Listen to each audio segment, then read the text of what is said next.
Amara had always been the quiet type, the kind of woman who didn't complain, no matter what was happening around her.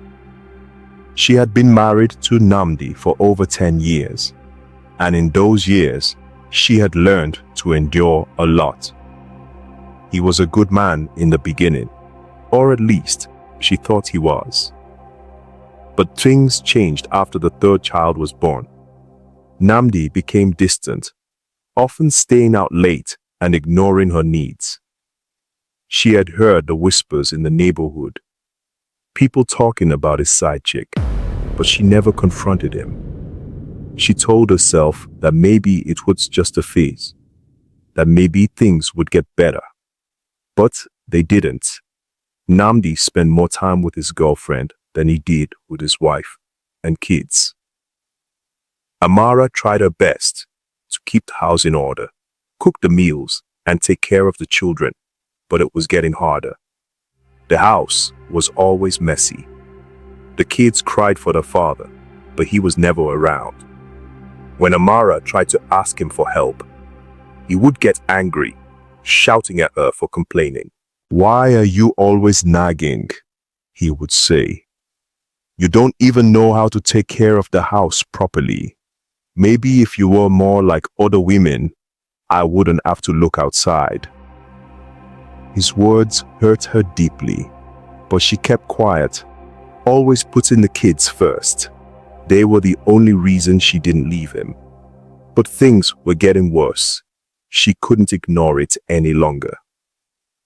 One afternoon, as Amara was sitting in the living room, trying to calm the kids down, her phone rang. It was an unknown number. She hesitated for a moment before picking it up. "Hello," she said. "Is this Amara Nwachukwu?" The voice on the other end asked. "Yes, speaking," Amara replied, unsure of who it was. "This is Clara from Global Tech Solutions.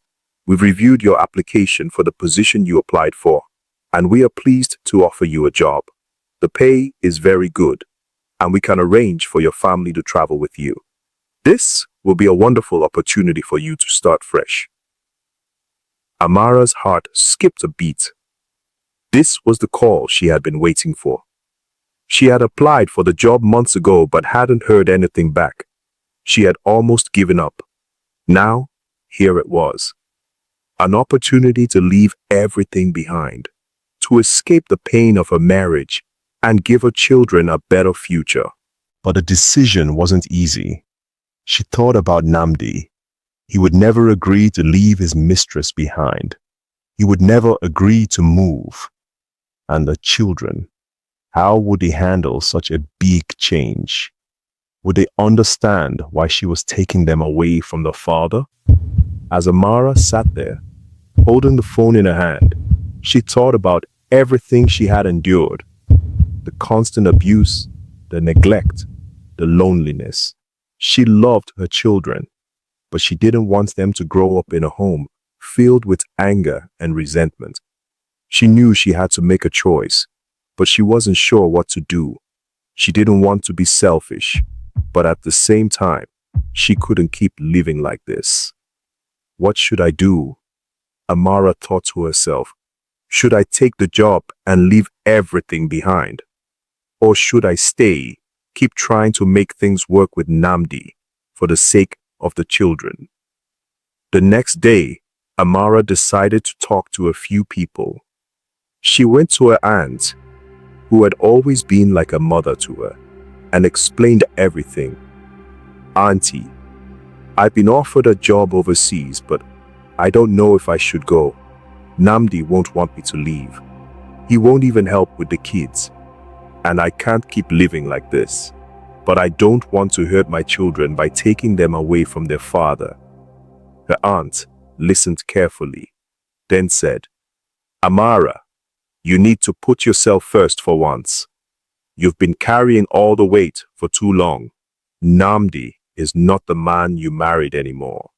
He doesn't care about you or the children. If you stay, you will only be hurting yourself and them. You need to show them that there's a better life out there. You can't keep living in this darkness." Amara thought about her aunt's words for a long time. She also spoke to a close friend who told her, "You deserve better, Amara. You've given him so many chances. Look at the way he treats you. If you stay, you'll only continue to suffer, and so will your children. They need to see that you're strong, that you can make a change."